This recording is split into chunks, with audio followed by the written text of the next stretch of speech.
Khabib vs McGregor, the craziest, most hype UFC fight ever. We all remember that night, and if you don't, please skip this video and just watch that fight because it was insane. We all know the outcome of the match. Khabib won and McGregor lost. Both statements describe the exact same event, but they don't feel the same. And this is also exactly how our mindset works when we try to be productive. Khabib won makes us feel joyful, like the epic hero who trains in the woods of Dagestan and finally achieves the prize he always sought. Whilst McGregor lost makes you feel somber, like the final boss who reigned for years but eventually got defeated and humbled. The facts didn't change, but the interpretation and how you feel about it did. And your interpretation controls everything. Your productivity isn't determined by your circumstances, but rather how you frame those circumstances. The same circumstance but a different frame means completely different results. The same way we feel different emotions when we hear Khabib won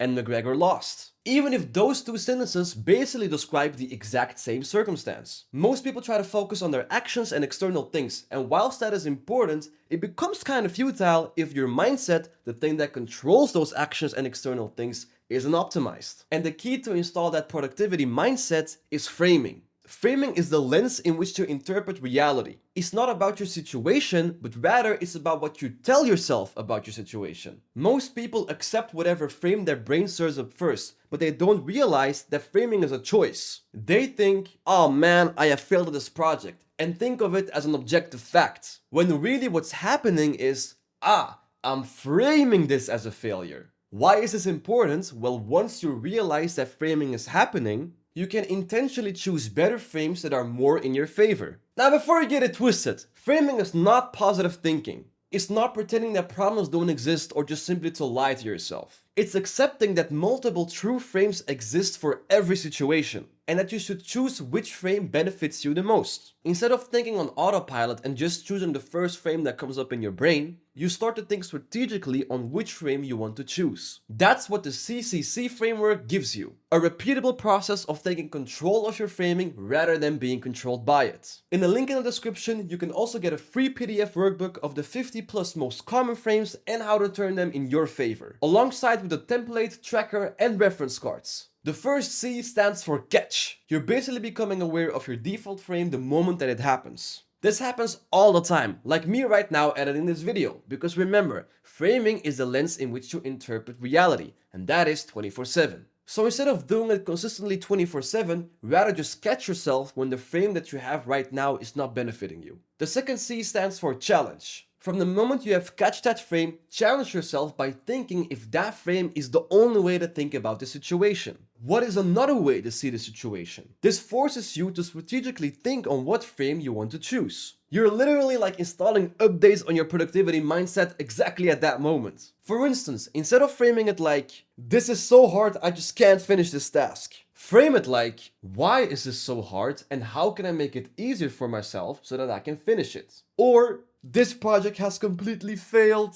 2. This approach for my project didn't work. What can I try next so that it does work? Or, I have so low energy to work right now. 2. How can I get more energy right now to work on this task? They all describe the same circumstance, but by having a different frame, you get completely different results. The third C stands for choose. Now you simply choose which frame you want to install in your mindset that best serves your productivity. It's one thing to acknowledge different frames, but another thing to actually choose to follow through with that frame. The same way you may see updates in your operating system, but you have to decide if you click on update now. You can say it out loud, write it down, or just think and accept that frame. And then immediately follow it through with an action that matches that frame. Instead of feeling drained because you can't finish this task, focus on why this task is hard and try to make it easier. Instead of sombering that your project failed, focus on what approach in your project didn't work and try a new approach. Instead of focusing on being tired, think of what can bring you more energy and use it as fuel to work on your task. At first, this will feel super fake, like you're forcing yourself. And that's normal, because just like any new skill that you'll learn, you first need to force yourself to do it before it becomes authentic and part of your identity. Think of it like this: rather force yourself into an action than stay authentic in a mindset that keeps you stuck. Don't forget to download the free PDF workbook if you want more examples, along with a template, tracker, and reference cards. Link in the description. Now you know how to install a productivity mindset by using framing to your advantage. The foundation of your operating system is complete.